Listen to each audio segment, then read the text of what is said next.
اللہ الرحمن الرحیم۔ NM TV سے میں نصرت مرزا ہوں، اور آج جو موضوع ہے، جو ظاہر ہے سب کا موضوع یہی ہوگا کہ اس وقت پاکستان میں جس طرح کا مہنگائی ہے، قیامت کی مہنگائی ہے، اور وہ اس طرح سے جو ہم نے اپنی زندگی میں جب سے ہوش سنبھالا ہے، 1954 سمجھ لیں یا 1952 سمجھ لیں، جب سے ہم نے ہوش سنبھالا ہے اس وقت سے ہم نے اتنی مہنگائی کبھی نہیں دیکھی، اور اتنے زیادہ جو اقتصادی صورتحال ہے اور اتنی لاپرواہی بھی نہیں دیکھی حکومت کی جس طرح کہ اس وقت ہے۔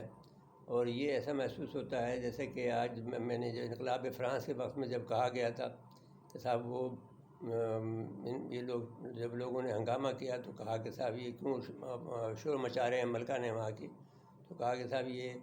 روٹی مانگ رہے ہیں، تو انہوں نے کہا صاحب یہ ڈبل روٹی کیوں نہیں کھاتے ہیں۔ اسی طرح سے جو وزیر اعظم صاحب ہیں انہوں نے یہ کہا کہ جو ملک سے باہر جا رہے ہیں وہ اس لیے جا رہے ہیں کہ وہاں سے کما کے پیسے لائیں گے۔ تو اب یہ آپ کو ایک وزیر اعظم کو یہ بات کہنی چاہیے یا نہیں کہنی چاہیے، یہ ان کو سوچنے کی بات ہے۔ ہم سمجھتے ہیں کہ یہ غلط بات ہے کہ ان کو ایسا نہیں کہنا چاہیے تھا، کیونکہ یہ بات کہنے کی نہیں ہوتی۔ کوئی قومیں اپنے جو ہے ٹیلنٹ کو اس طرح سے باہر کے ملکوں میں نہیں بھیج کر غلامانہ زندگی گزارنے کے لیے نہیں بھیجتی ہے۔ تو اب جو صورتحال ہے اس کے مطابق ہم یہ سمجھتے ہیں کہ جو مہنگائی ہے وہ اتنی عروج پر ہے جس کو ہم نے قیامت کی مہنگائی کہا ہے۔ ایک یہ بات ضرور ہوئی تھی جب اس پاکستان کی ٹوٹ گیا تھا، ہم سے علیحدہ ہو گیا تھا، اس وقت جو ہے سعودی عرب کے بادشاہ کنگ فیصل نے یہ فیصلہ کیا تھا بھٹو صاحب سے، ذوالفقار علی بھٹو صاحب سے، جو کہ پاکستان کے اس وقت کے وزیر اعظم تھے، کہ صاحب آپ فکر مت کریں، میں آپ کی معیشت کو جو ہے وہ بحال کرا دوں گا۔ اور پھر انہوں نے حکم جاری کر دیا، فرمان جاری کیا سعودی عرب میں کہ کوئی بھی آدمی جو ہے، جو کوئی بھی کمپنی یہاں کام کر رہی ہے، ترقیاتی کام کر رہی ہے، وہ سارے آدمی اس پاکستان سے ہائر کرے گی۔ تو اس کی وجہ سے جو ہے 5 سال کے اندر ہماری جو ہے معیشت بحال ہو گئی تھی، اور اس کے بعد میں پھر ہم ایٹمی پروگرام پہ بھی لگ پڑے تھے۔ تو اب اس وقت تک ہمارے جو تعلقات ہیں وہ اس پوزیشن میں نہیں ہیں کہ تمام دنیا کے ساتھ میں ہم اس طرح سے کوئی بھی ہمارا ملک ہمیں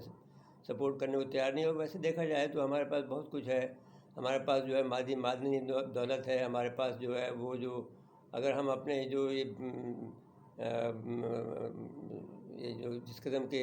ہمیں مراعات دی ہوئی ہیں اپنے بیوروکریٹس کو یا ہمارے حکمرانوں کو، یا وہ مراعات بند کر دیں تو پاکستان کے اندر جو ترقی کی جو صورتحال ہے وہ جو اس وقت جو معاشی بدحالی ہے وہ ختم ہو جائے گی۔ اور یہ جو اس وقت کا جو صورتحال ہے کہ پاکستان کے اندر کہیں بھی کوئی بھی چیز ایسی چیز نہیں مل رہی ہے، کوئی بھی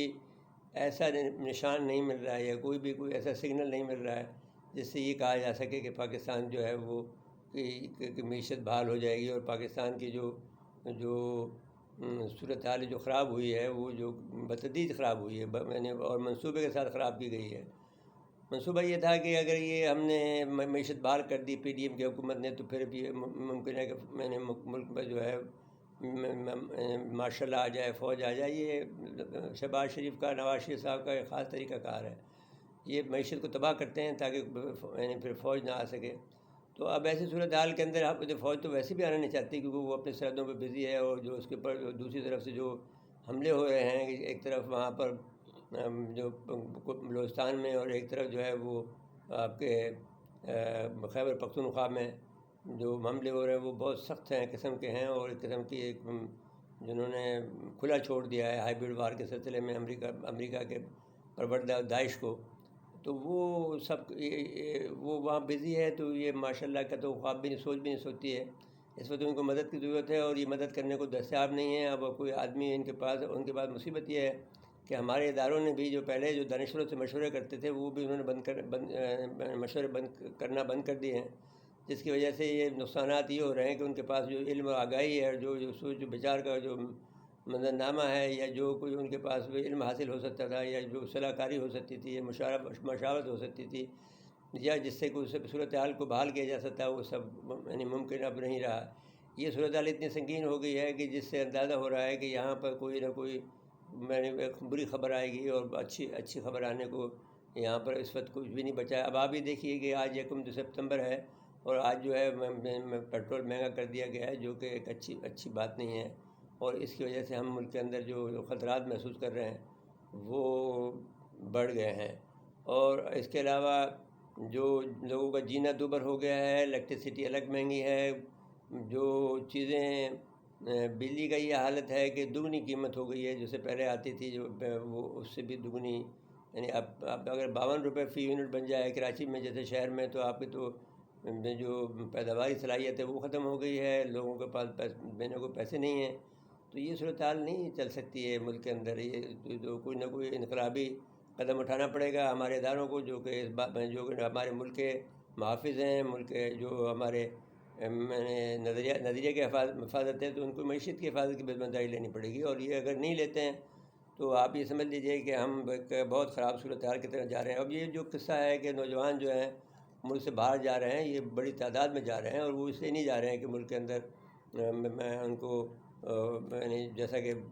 بھٹو صاحب کے زمانے میں گئے تھے، بلکہ یہ مجبوراً جا رہے ہیں، اور وہ اپنے زیورات بھی بیچ کے جا رہے ہیں، مکانات بھی بیچ کے جا رہے ہیں۔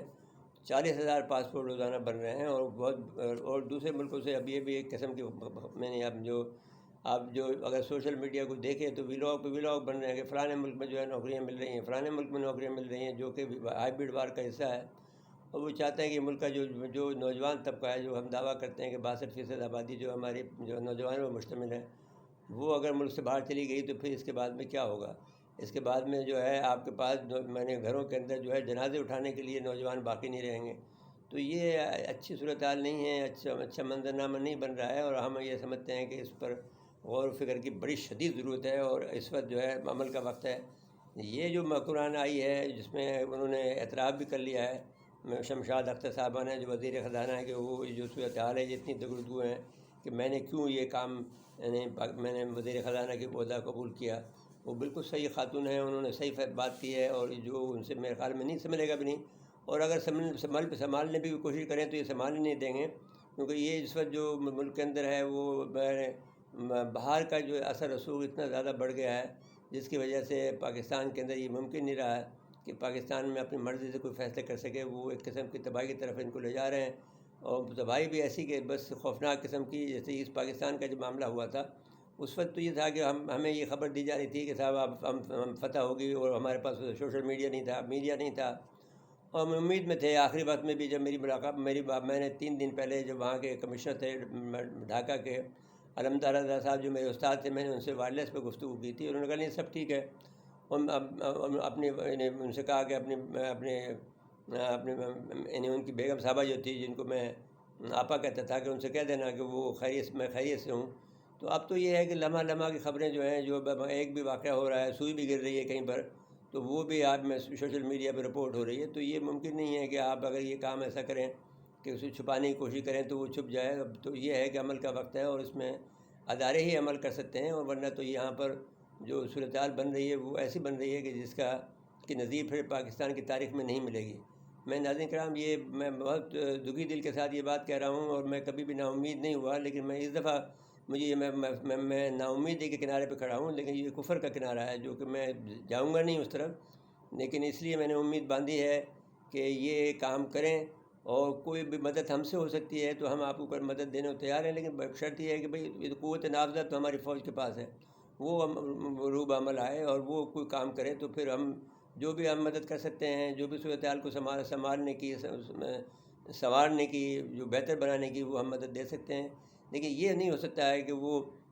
کوئی اس بات کی اجازت نہیں جا سکتی کہ یہاں پر کوئی ایک قسم کا انتشار پھیلائے، کوئی ہنگامہ آرائی ہو، کوئی دنگا فساد ہو، یہ تو اور بھی خرابی ہو جائے گی، اور کسی آدمی کی جان و مال عزت و آبرو محفوظ نہیں رہے گی، اس سے تو آپ بچا جائے اللہ کے واسطے۔ سب کے سب لوگوں کو، جو لوگوں کے ذہن میں بھی یہ خیال ہو،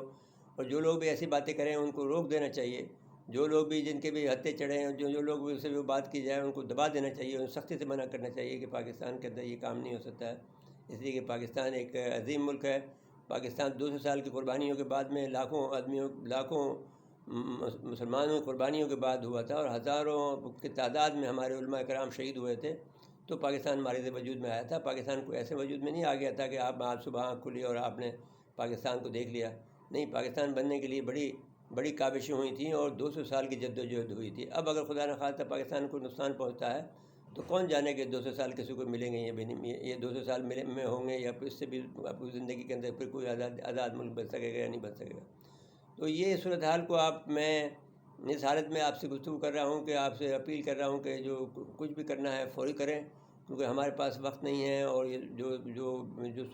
پریشانی ہے عوام کو ریلیف ملنا چاہیے فوری طور پر، بہت، ورنہ پھر یہ بہت مشکل ہو جائے گا۔ ناظرین کرام، یہ این ٹی وی سے میں مسعود مرزا آپ سے اجازت لیتا ہے۔ اللہ حافظ، اس امید کے ساتھ کہ ہمیں امید ہے کہ ہماری بات سنی جائے گی اور کوئی اس پر عمل ہوگا۔ بہت بہت شکریہ۔